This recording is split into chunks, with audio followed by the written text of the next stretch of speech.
عباد الله الله عباد الله بدمع فوق شبوبي وجري فوق يهودي بناء الختم محبوبي ومثال الأدرار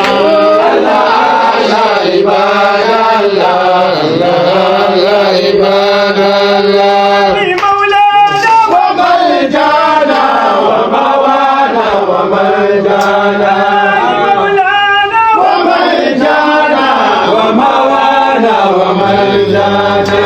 أبي العباس ملجانا مبيد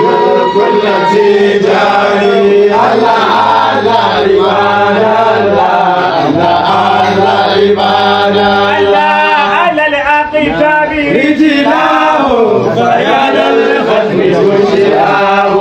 وبشرى من في زلفاه ومن في شكه الله الله عباد الله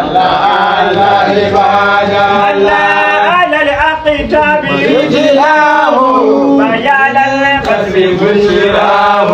وبشرى من في زلفاه ومن في شوكه آلي الله الله عباد الله الله عباد الله له سحب كأقمار زوفته وأسرار da wuya ka ga sufi in dai mukabala ce za a yi da shi ba gani nasara saboda ana cikin maganar ma hankalinsa zai tafi tunaninsa da abubuwan duk da zai dauke ta wurin annabi a gurguje to da wuya ka ga sufi in dai mukabala ce za a yi da shi ba gani nasara saboda ana cikin maganar ma hankalinsa zai tafi tunaninsa da abubuwan duk da zai dauke ta wurin annabi wallahi tallahi sai ya nemi aya ma ya rasa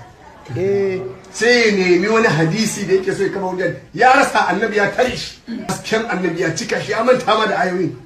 da hadisan ya zai yi wannan irin wannan mutum ya zai yi iya mukabala bayan komai ba zai iya mantawa ina zai zauna wurin wanda shi dama bai samu salati ya shiga dare ya dauko wannan littafin ya duba ya dauko wannan ya duba dan yi mukabala kuma zuciyarsa fanko ne duk abin da ya karanta din ya haddace ya zauna kai ko ba abin da zai kana tana annabi komai zai bace